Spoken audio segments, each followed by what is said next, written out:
Welcome to our video series GST 2.0 Made Simple with TallyPrime. In this series, we'll explore the key changes under GST 2.0 and show you how TallyPrime makes adapting to these changes simple and effortless for your business. In this first episode, let's start with an overview of GST 2.0, what it is, what's changing, and why it matters to you. Today, we will cover the key updates in GST 2.0 and the revised tax rates. Let's see them in detail. In the 56th GST Council meeting, chaired by Finance Minister Nirmala Sitharaman, several important decisions were made. These include reducing GST rates, introducing provisional refunds, simplifying the registration process, amending place of supply rules, and clarifying how post-invoice discounts will be handled. The Council also decided on valuation rules for products like pan masala and tobacco and announced the launch of the GST Appellate Tribunal. Let's go through each of these changes one by one. The GST Council has approved reforms to rationalize tax rates.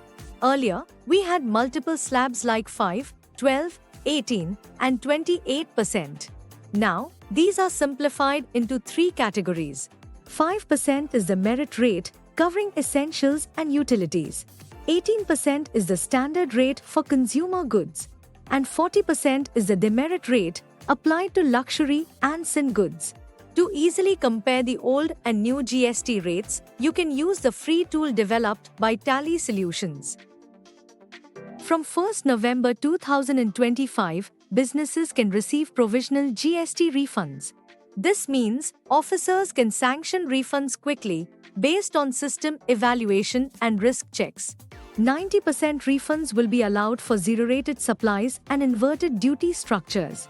This will improve cash flow, reduce waiting time, and even remove the 1,000 rupee limit for low-value export refunds. However, certain registered categories may be notified later who will not be eligible for provisional refunds. From 1st November 2025, GST registration will become much simpler for small businesses. If your B2B supplies are less than 2.5 lakh rupees per month, you can opt for this scheme. Only low-risk businesses are eligible, and registration will be granted within 3 working days. It is voluntary, so you can choose to opt in or withdraw anytime. This change is expected to benefit nearly 96% of new applicants. The Council has also made registration easier for small e-commerce suppliers by removing the need for separate state-wise registrations. Amendments to the place of supply rules will affect intermediaries such as consultants, BPOs, and agents, but only for the intermediary services they provide. Under the new rule, the place of supply will be the location of the recipient.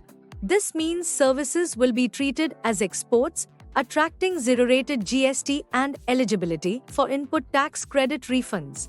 It will lower costs for foreign clients and make Indian services more competitive in the global market. Please note, this amendment has not yet been enacted, and the official implementation date is still to be announced. Under GST 2.0, the requirement to establish discounts through agreements made before or at the time of supply and linking them to specific invoices has been removed. This lowers the compliance burden for businesses. Now, post-sale discounts can simply be issued through credit notes. When this happens, buyers must reverse input tax credit to match the discount passed. Overall, this change streamlines the post-sale discount process. The official implementation date is yet to be announced.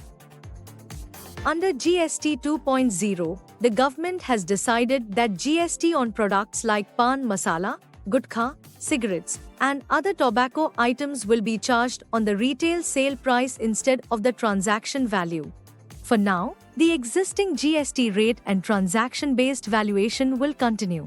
The implementation date for retail sale price valuation will be announced later. Until then, pan masala and similar products will remain under the current GST and compensation cess rates until all loan and interest obligations are cleared. The GST Appellate Tribunal, or GSTAT, will serve as India's single apex forum for resolving GST disputes. Appeals will be accepted starting September 2025, and case hearings are set to begin by December. All backlog appeals must be filed by 30th June 2026. The tribunal will provide a strong mechanism for dispute resolution, improving trust and transparency across the system. The principal bench of the tribunal will also act as the National Appellate Authority for advance ruling. These are some of the key announcements under GST 2.0 that will impact businesses. In our next episode, we'll talk about how you can prepare your business for GST 2.0 and get your teams ready for the change. Stay tuned, because with Tally Prime, everything tallies, even GST 2.0.